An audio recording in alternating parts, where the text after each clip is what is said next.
মৃতরা কখনো ফেরে না, এই ধারণাকে ধুলোয় মিশিয়ে দিয়ে যেন কফিন ভেঙে উঠে এলেন ইরানের বিখ্যাত জেনারেল ইসমাইল কানি। তিনি আসলে কফিনে ছিলেন না, মারাই যাননি আদতে, কিন্তু মিডিয়ার দৃষ্টিতে প্রায় দাফনই হয়ে গিয়েছিলেন। আর হঠাৎ জনসম্মুখে এসে তিনি করে ফেললেন একেবারে ভুতুরে কামব্যাক। তেহরানে হঠাৎ প্রকাশ্যে হাজির হয়ে সবাইকে অবাক করে দিয়েছেন ইরানের ইসলামী বিপ্লবী গার্ডের শীর্ষ কমান্ডার জেনারেল ইসমাইল কানি। এতে করে ইসরায়েলের সঙ্গে টানা 12 দিনের সংঘাতে তার মৃত্যুর যে খবর ছড়িয়েছিল তা ভুল প্রমাণ হয়েছে। সামাজিক যোগাযোগ মাধ্যমে ছড়িয়ে পড়া ভিডিওতে দেখা যায় কানি তেহরানে একটি বিজয় উদযাপন মিছিলে অংশ নিচ্ছিলেন এবং জনতার সঙ্গে উদযাপন করছেন। ইসরায়েলের সেনাবাহিনী দাবি করেছিল যে তাদের বিমান হামলায় অনেক ইরানি ঊর্ধ্বতন কর্মকর্তা নিহত হয়েছে। অবশ্য সেই তালিকায় কানির নাম ছিল না।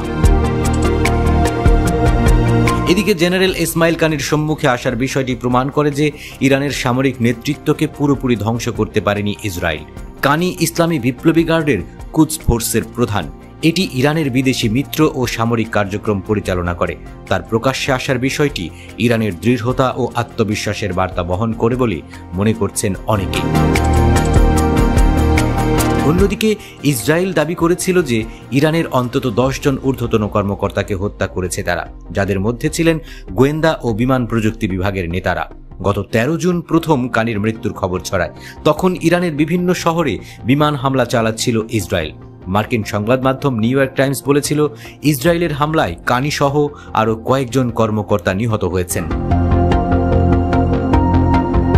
তবে মঙ্গলবার ইরানের Fars news agency social media account থেকে প্রকাশিত এক ভিডিওতে দেখা যায় কানির স্বাভাবিক উপস্থিতি। জনতার উদ্দেশ্যে হাত নাড়ছেন এবং হাসি মুখে বিজয় উদযাপন করছেন। এছাড়াও ইরানের আরেক ঊর্ধ্বতন কর্মকর্তা আলী শামখানিকে মৃত ঘোষণা করা হয়েছিল। শামখানি ইরানের পারমাণবিক আলোচনায় গুরুত্বপূর্ণ ভূমিকা রাখেন। ইসরায়েলের হামলায় তারও নিহত হওয়ার গুঞ্জন ওঠে, কিন্তু পরবর্তী সময়ে ইরানি রাষ্ট্রীয় মিডিয়া জানায় শামখানি জীবিত আছেন, দেশের জন্য যে কোনো আত্মত্যাগে প্রস্তুত তিনি। পরে শামখানি সামাজিক যোগাযোগ মাধ্যমে লেখেন, আমার ভাগ্য ছিল আহত হয়ে বেঁচে থাকা, তাই আমি আছি।